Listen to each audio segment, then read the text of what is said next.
एक गांव में बद्री प्रसाद अपनी पत्नी लक्ष्मी और बेटी प्रिया के साथ रहता था। बद्री प्रसाद बहुत ज्यादा गरीब था और मजदूरी करके अपने परिवार का गुजारा करता था। वहीं प्रिया अब जवान हो चुकी थी, जिस वजह से बद्री प्रसाद उसकी शादी के लिए काफी परेशान रहता था। और एक दिन लक्ष्मी ने कहा, अजी, हमारी बेटी अब जवान हो गई है, हमें उसके लिए लड़का ढूंढना चाहिए। हाँ, तुम कहे तो वैसे बिल्कुल ठीक ही रही हो लक्ष्मी। मैं प्रिया के लिए लड़का देख रहा हूँ, पर क्या कहें, दहेज ही बहुत लग रहा है। अब कुछ समझ नहीं आता कि करें तो करें क्या। अजी, पर शादी तो करनी ही पड़ेगी। आज के समय में दहेज बहुत ज्यादा लेते हैं। हाँ हाँ हाँ, तुमने ठीक कहा। पर चलो, तुम चिंता ना करो, हम दहेज का भी इंतजाम कहीं ना कहीं से कर ही लेंगे। इसके बाद बद्री प्रसाद वहां से मजदूरी करने चला गया। वहीं प्रिया खाना बना रही थी। तभी उसकी माँ ने कहा, अरे बेटी प्रिया, मैं थोड़ा गांव में घूमने जा रही हूँ, तब तक तुम घर का सारा काम कर लेना। हाँ हाँ, आप गांव में घूम आइए, मैं तब तक सारा काम कर लेती हूँ। ये सुनकर लक्ष्मी वहां से चली गई। घर से आने के बाद वो गांव में इधर उधर घूमने लगी।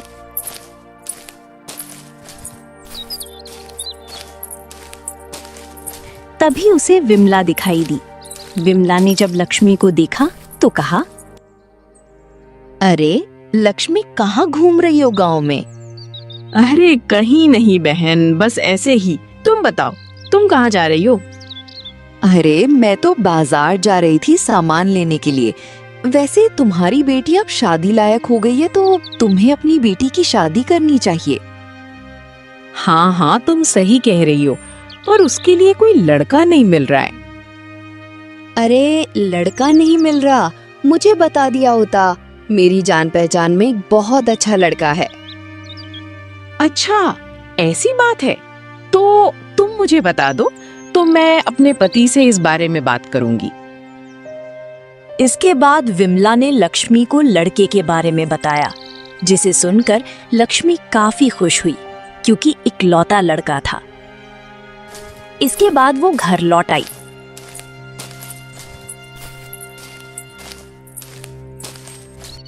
अब लक्ष्मी को प्रिया ने इतना खुश देखा तो कहा, क्या हुआ माँ, आप बहुत ज्यादा खुश लग रही हैं। हाँ हाँ बेटी, मुझे तुम्हारे लिए लड़का मिल गया है। ये सुनकर प्रिया भी काफी खुश हुई।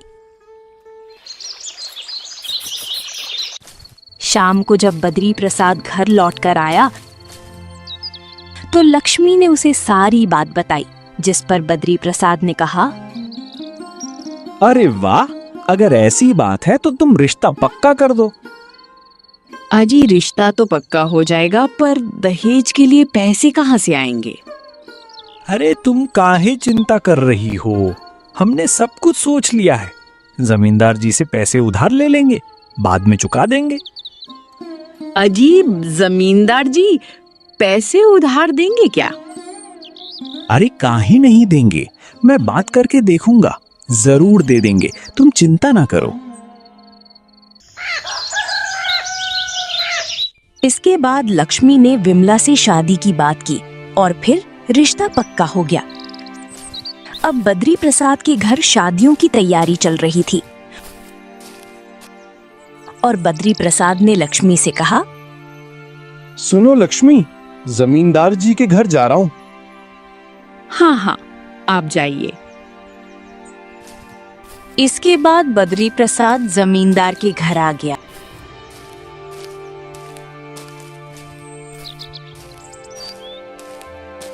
जमींदार ने जब बद्री प्रसाद को देखा तो कहा, ओहो, बद्री प्रसाद, और भाई क्या हुआ, तुम्हारी शादी का न्योता देने आए हो क्या?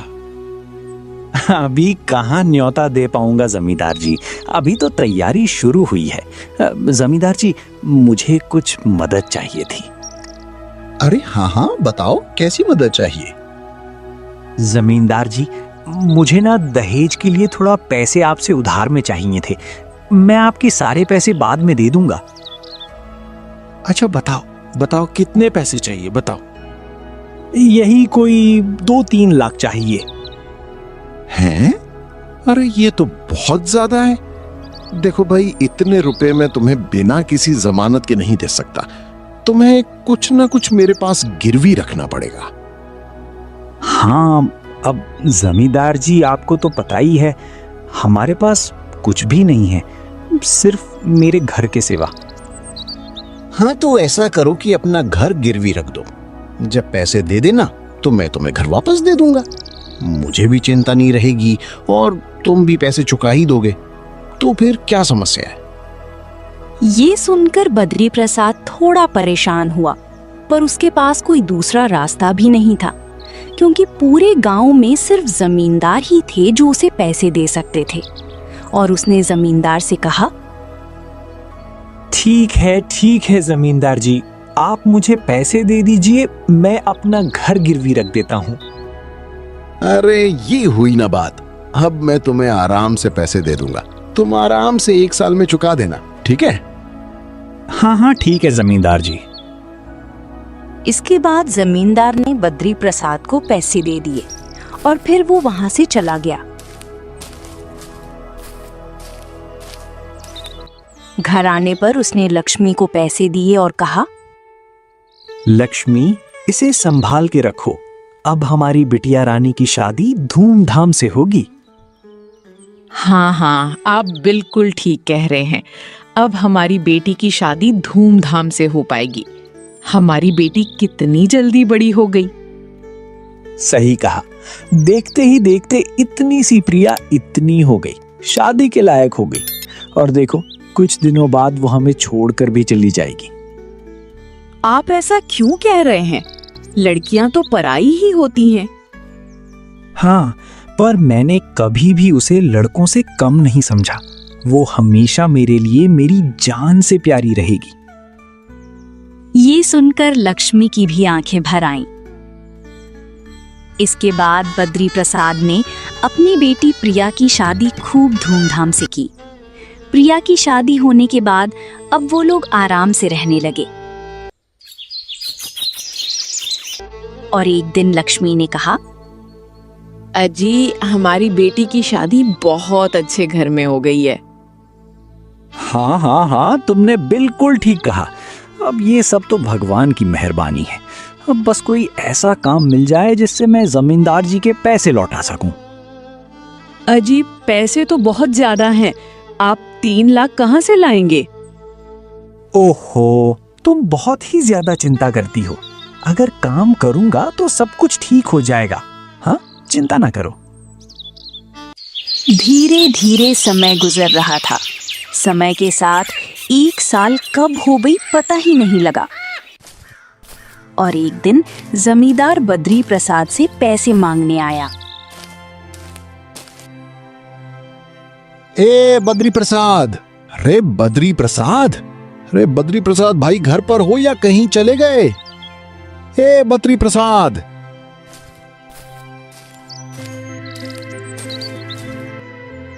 हाँ जमींदार जी, नमस्ते। घर पर ही हूँ, बताइए कैसे आना हुआ? अरे कैसे क्या आना हुआ? लड्डू पेड़ा खाने थोड़ी आया हूं। 1 साल हो गए हैं, मेरे पैसे कब दोगे? अब तो मेरे पैसे दे दो।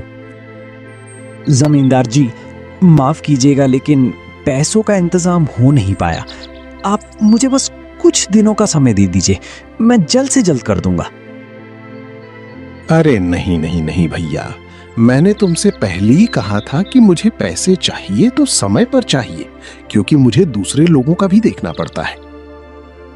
हाँ, मुझे पता है जमींदार जी, पर सही बता रहा हूँ, अभी मेरे पास पैसे नहीं हैं, नहीं तो मैं आपको दे देता। हाँ तो ठीक है, मैं तुम्हें 1 महीने का समय देता हूं। तुम्हें 1 महीने में इंतजाम करना होगा और इस बार कर ही लेना। हाँ। ये सुनकर बद्री प्रसाद काफी परेशान हुआ और इसके बाद जमींदार वहां से चला गया। जमींदार के जाने के बाद लक्ष्मी ने कहा,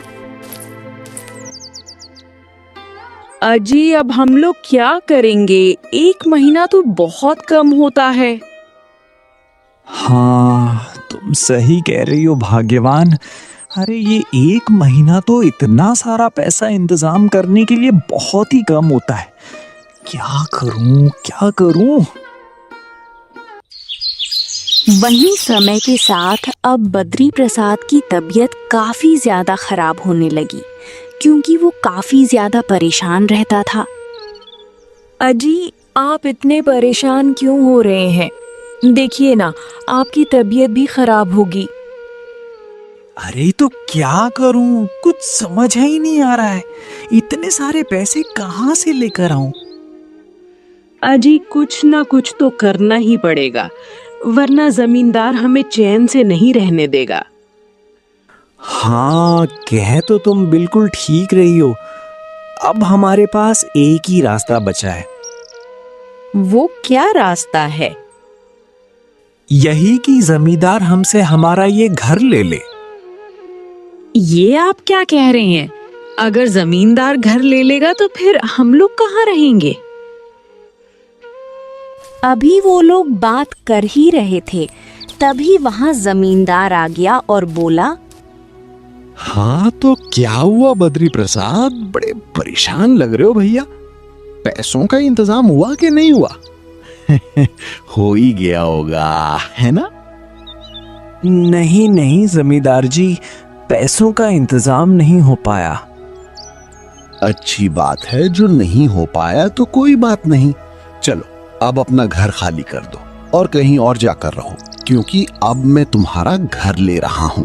चलो खाली कर दो जल्दी से, चलो चलो चलो। ये आप क्या कह रहे हैं जमींदार जी? आप देख नहीं रहे मेरे पति की हालत कितनी ज्यादा खराब है। अगर आप हमारा घर ले लेंगे तो फिर हम लोग कहाँ रहेंगे? अब ये तुम्हारी समस्या है कि तुम कहाँ रहोगे। मैंने किसी का ठेका नहीं ले रखा है, मैं सिर्फ पैसा देता हूँ और पैसे लेता हूँ। मुझे कुछ नहीं पता, समझी? बात करते हो। अरे देख क्या रहे हो? चलो निकलो यहाँ से, निकलो इस घर से, चलो। ये सुनकर वो लोग काफी ज्यादा दुखी हुए और बद्री प्रसाद ने कहा, हाँ, हमें ये घर छोड़ना ही पड़ेगा लक्ष्मी, क्योंकि मैंने जमींदार जी के पास में घर गिरवी रख दिया था पैसे लेने के बदले में। चलो चलो चलो। ये सुनकर लक्ष्मी भी काफी दुखी हुई और इसके बाद उन्होंने घर को छोड़ दिया और वो लोग गांव में इधर उधर भटकने लगे। उन्हें इस तरह देखकर गांव वाले भी काफी हैरान थे। तभी उन्हें गांव का सुरेश मिला और बोला, हे भैया, जब तुम्हारे पास पैसे नहीं थे तो अपनी बिटिया रानी की शादी इतने अच्छे घर में काहे कर दी? किसी गरीब के घर में कर देते तो वो दहेज भी ना मांगता। अरे नहीं नहीं भैया, मेरी इकलौती बेटी थी, उसकी शादी मैं गरीब घर में कैसे कर देता? और वैसे भी गरीब घर में करते तब भी दहेज तो देना ही पड़ता ना। आज के समय में सब दहेज लेते हैं, चाहे गरीब हो चाहे अमीर। हाँ वैसे ये बात तो है भैया, लेकिन पर इतना नहीं लेते ना जितना कि तुमने जमींदार जी से पैसे उधार लेकर दिए हैं। अब देखा ना, जमींदार ने तो तुम्हें तुम्हारे ही घर से बाहर निकाल दिया। अरे कहीं भी चले जाएंगे, जहां भगवान ले जाएगा वहां चले जाएंगे, पर हाँ, हम किसी पर बोझ नहीं बनेंगे। ये सुनकर सुरेश ने कुछ नहीं कहा और वो वहां से चला गया। जिस पर लक्ष्मी ने कहा, अजी अब हम कहाँ जाएंगे? आपकी भी तबीयत खराब है। अरे तुम मेरी चिंता मत करो, ऐसा करते हैं कि चलो हम लोग जंगल चलते हैं। चलो आ जाओ आ जाओ आ जाओ। जंगल जाकर क्या करेंगे? वहां पर तो जंगली जानवर होंगे। मुझे पता है लक्ष्मी, पर हमारे पास और दूसरा कोई रास्ता भी तो नहीं है। जंगल में जाकर कहीं ना कहीं गुजारा कर लेंगे। चलो आ जाओ। इसके बाद वो लोग जंगल की तरफ चले आए।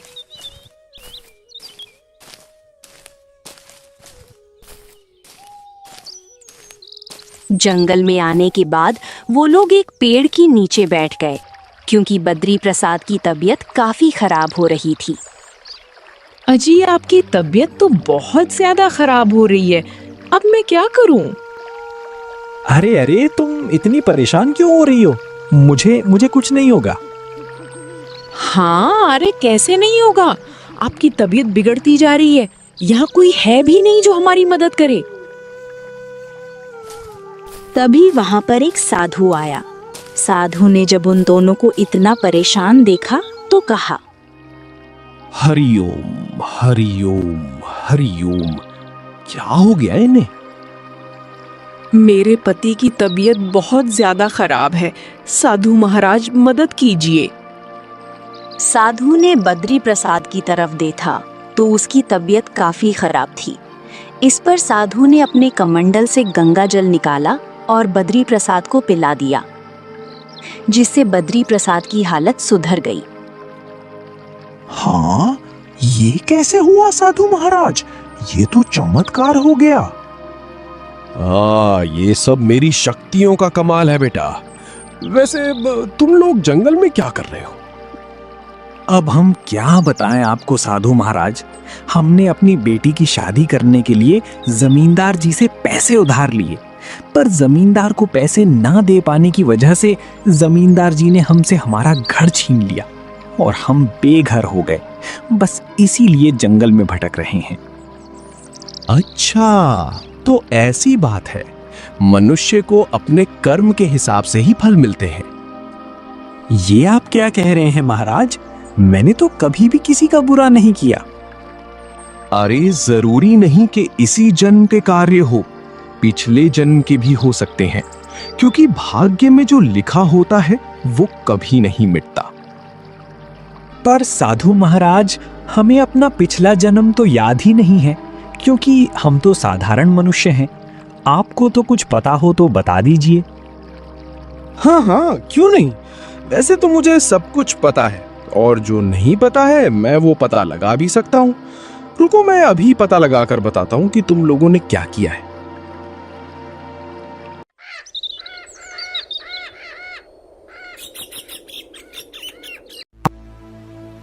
ये कहकर साधु उसी पेड़ के नीचे बैठ गया और ध्यान मग्न हो गया।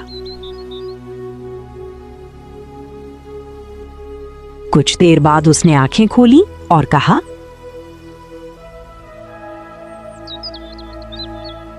ओम, तुम पिछले जन्म में एक बहुत बड़े सेठ थे। तुम लोगों का पैसा खाते थे, जिस वजह से गांव वालों ने तुम्हें बहुत मारा। पर तुमने अपनी सारी संपत्ति को बचाने के लिए एक पीपल के पेड़ के नीचे उसे गाड़ दिया, जो कि अभी भी बनी हुई है। क्या क्या क्या आप सच कह रहे हैं? वो खजाना अभी भी गड़ा हुआ है? हाँ, वो अभी भी गड़ा हुआ है, और इसीलिए इस जन्म में तुम लोग इतने गरीब पैदा हुए हो। ये सुनकर वो लोग एक दूसरे की तरफ देखने लगे और लक्ष्मी ने कहा, महाराज, कोई उपाय नहीं है जिससे हम लोगों को हम अपने पुराने जन्मों से मुक्ति मिल सके? तुम्हारे पुराने जितने भी बुरे कर्म थे वो सब खत्म हो गए। अब तुम्हारे अच्छे कर्म शुरू हुए हैं, और अब तुम लोग आराम से अपना जीवन जियोगे। पर कैसे महाराज? अब तो हम लोग बुजुर्ग हो चुके हैं, हम लोगों की कुछ ही दिनों की जिंदगी बची है। हाँ, पता है, पर तुम्हारे अच्छे कर्मों की वजह से मैं तुम्हें जिंदगी भी वापस दे दूंगा। ये सुनकर वो दोनों काफी हैरान हुए और बद्री प्रसाद ने कहा, अब क्या वाकई में ऐसा कर सकते हैं? पर ऐसा कैसे होगा साधु महाराज? यहाँ से कुछ दूरी पर तुम्हें एक जादुई मैना मिलेगी।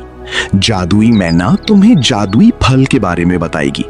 अगर तुम वो फल खा लोगे तो तुम लोग फिर से जवान हो जाओगे।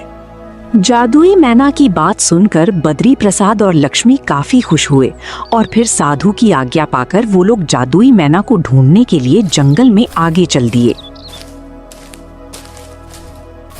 अजी, हमें वो जादुई मैना कहाँ मिलेगी? अब पता नहीं। लक्ष्मी, साधु महाराज ने ये कहा है कि हमारा हृदय सच्चा है, हमें वो जादुई मैना कहीं ना कहीं मिल ही जाएगी। बस हमें अपनी नजरें तेज रखनी है, ध्यान से देखते चलना है ना। इसके बाद वो लोग जंगल में आगे बढ़ते जा रहे थे। काफी दूर आने पर एक पेड़ पर उन्हें एक पंछी दिखाई दिया। उसे देखकर बद्री प्रसाद ने कहा, हे लक्ष्मी, लगता है कि यही वे मैना है जिसके बारे में साधु महाराज बता रहे थे। देखो। लक्ष्मी ने जब उस तरफ देखा तो वहां पर मैना बैठी हुई थी। हाँ हाँ, आप सही कह रहे हैं, हमें उसी के पास जाना चाहिए। ये कहकर वो लोग उस मैना के पास गए, पर मैना गायब हो गई, जिसे देखकर वो लोग काफी हैरान हुए। अरे, ये मैना कहाँ चली गई? अभी तो यहीं पर बैठी थी, ये मैना गायब क्यों हो गई? ओहो, मुझे नहीं पता कहाँ गायब हो गई। चलो, हमें फिर से उसे ढूंढना होगा। तभी उन्हें दूसरे पेड़ पर मैना दिखाई दी और वो लोग वहां गए। अरे रुकिए, आप गायब क्यों हो गई थी? तुम लोग यहाँ क्या कर रहे हो और मुझे क्यों ढूंढ रहे हो? क्योंकि मुझे यहाँ साधु महाराज ने भेजा है। क्या? साधु महाराज ने? ठीक है, अगर तुम्हें साधु महाराज ने भेजा है तो ये बताओ, साधु महाराज के गले में कितनी माला थी? ये सुनकर वो दोनों सोच में पड़ गए। जहां तक हमको याद है, साधु महाराज ने सिर्फ एक ही माला पहनी हुई थी। ठीक है, तो तुम्हें साधु महाराज ने ही भेजा है। अब बताओ, क्या काम है मुझसे? हमें जादुई फल के बारे में बता दो। जादुई फल का पेड़ कहाँ है? अच्छा, तो तुम्हें जादुई फल का पेड़ चाहिए है। यहाँ से पश्चिम दिशा की तरफ जाओ, वहाँ एक बहुत बड़ा विशाल पेड़ मिलेगा। उस पर लाल रंग का फल होगा, वही जादुई फल है, उसे तुम लोग ले लेना। ये सुनकर वो लोग काफी खुश हुए और पश्चिम दिशा की तरफ चले गए। पश्चिम दिशा की तरफ वो लोग जा रहे थे। काफी दूर आने पर बद्री प्रसाद ने कहा, हे लक्ष्मी, मैं काफी ज्यादा थक गया हूँ। बाप रे। हाँ हाँ, आप यहाँ पर आराम कर लीजिए, हम लोग आराम से चलेंगे। बद्री प्रसाद और लक्ष्मी एक पेड़ के नीचे बैठ गए। काफी देर बैठने के बाद बद्री प्रसाद ने कहा, हाँ, चलो लक्ष्मी, अब हमें चलना चाहिए क्योंकि शाम होने वाली है। चलो आओ। हाँ हाँ, आप ठीक कह रहे हैं। हाँ, देखते हैं क्या होता है, पर मुझे नहीं लगता कि ऐसा कोई पेड़ होगा, क्योंकि साधु महाराज वो काम बता रहे हैं जो नामुमकिन है। भाई अजी, आप ऐसा क्यों कह रही हैं? वो साधु हैं, उन्हें सब कुछ पता है। इसके बाद वो लोग फिर आगे चल दिए। काफी दूर आने पर अचानक से उन्हें एक बड़ा सा पेड़ दिखाई दिया। उस बड़े से पेड़ को देखकर बद्री प्रसाद ने कहा, अरे बाप रे बाप, हे लक्ष्मी, ये तो बहुत ही बड़ा पेड़ है। क्या साधु महाराज इसी पेड़ की बात कर रहे थे क्या? लक्ष्मी ने जब इतने बड़े पेड़ को देखा तो वो भी काफी ज्यादा हैरान हो गई। हाँ हाँ, आप बिल्कुल ठीक कह रहे हैं, मुझे तो यकीन ही नहीं हो रहा, इतना विशाल पेड़ भी होते हैं। इसके बाद वो लोग उस पेड़ के पास गए। पेड़ पर लाल रंग के फल लगे हुए थे। अजी, क्या यही जादुई फल है? हाँ, साधु महाराज ने यही रंग बताया था। इसके बाद उन दोनों ने जादुई फल को तोड़ लिया। जादुई फल को तोड़ते ही उन्होंने जैसे ही जादुई फल को खाया तो वो लोग चमत्कारी रूप से जवान हो गए। जिसे देखकर लक्ष्मी और बद्री प्रसाद काफी हैरान हुए। अजी, मैं तो फिर से जवान हो गई। हाँ, मैं भी जवान हो गया। ऐसा लग रहा है कि जैसे हम लोग 25 बरस के हो गए हो। क्यों लक्ष्मी? अरे वाह, तुम तो बड़ी खूबसूरत लग रही हो। आप सही कह रहे हो। अब तो हमारी बेटी हमें बिल्कुल भी नहीं पहचान पाएगी। अब चलिए हम लोग अपना खजाना ढूंढ लेते हैं। पर लक्ष्मी, वो पीपल का पेड़ कहाँ है? मतलब हम किस तरह से पता लगाएंगे कि पीपल का पेड़ किस तरफ है? क्योंकि साधु महाराज ने तो सिर्फ पेड़ बताया है। ये भी आप ठीक कह रहे हैं, पर हम लोग इस तरह हार नहीं मान सकते, क्योंकि साधु महाराज की कृपा से हम लोग जवान तो हो ही गए हैं। ये तुमने ठीक कहा, पर अगर कोई इशारा मिल जाता तो हम लोग उस पेड़ तक आराम से पहुंच सकते थे।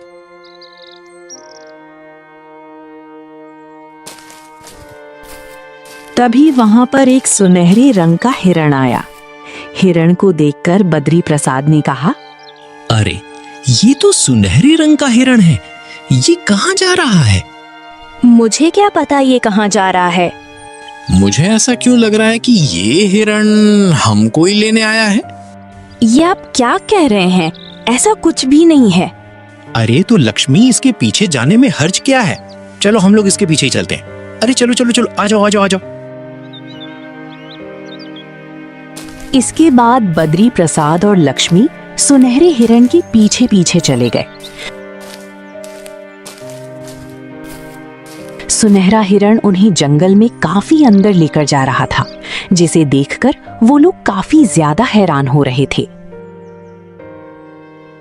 अजी, ये हमें इतने अंदर कहाँ लेकर जा रहा है? लक्ष्मी, साधु महाराज ने बताया था कि हम लोगों ने पिछले जन्म में जंगल के अंदर ही खजाना छिपाया था। ये हमें जरूर वहीं लेकर जा रहा होगा। चलो आ जाए।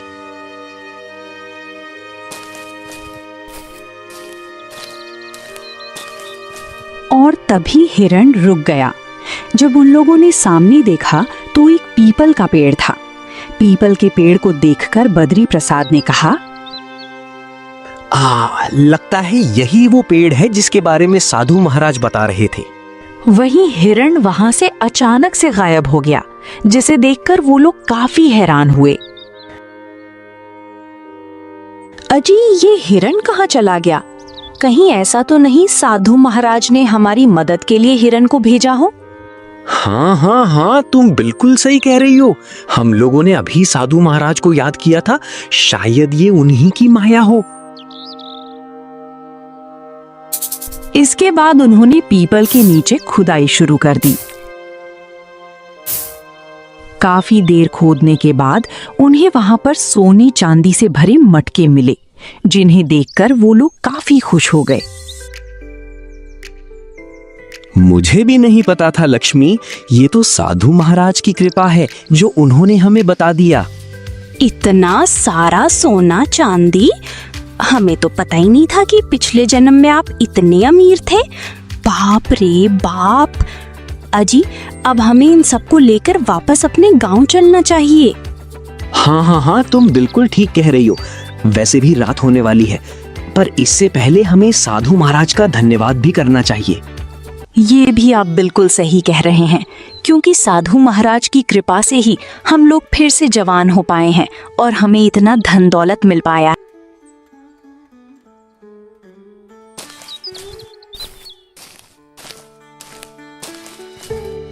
इसके बाद वो लोग साधु के पास आ गए। साधु ने जब उन दोनों को देखा तो हैरानी से कहा, अरे तुम दोनों कौन हो? प्रणाम साधु महाराज, आपने हमें पहचाना नहीं। हम वही हैं जिसे आपने जादुई फल के बारे में बताया था। ये सुनकर साधु काफी खुश हुआ और बोला, ओ, अरे हाँ, तुम्हें लगता है कि जादुई फल मिल गया है। हाँ साधु महाराज, हमें मैना ने जादुई फल के बारे में बता दिया था और आपकी कृपा से देखिए हम फिर से जवान हो गए और वहीं हमें हमारा सारा धन भी मिल गया। ये सुनकर साधु काफी खुश हुआ और बोला, अरे वाह, ये तो बहुत अच्छी बात है। अब तुम लोग अपना जीवन आराम से गुजारो, जाओ। इसके बाद वो लोग साधु की आज्ञा पाकर गांव में वापस आ गए, जहां पर उनकी बेटी प्रिया आई हुई थी और वो जमींदार से कह रही थी, आपने मेरे पिताजी से मेरा घर क्यों ले लिया? आपको पता है ना मेरे पिताजी ने कितनी मेहनत से ये घर बनवाया था। हाँ हाँ हाँ, मुझे पता है, तो मैं क्या करूं? उसने मेरे पैसे नहीं दिए, इसीलिए घर ले लिया। ये सुनकर प्रिया काफी ज्यादा दुखी हुई और बोली, हे भगवान, मुझे नहीं पता था मेरे माता पिता मेरी शादी करने के लिए इतना दुख उठा रहे हैं। अगर मुझे पता होता तो मैं कभी भी शादी नहीं करती।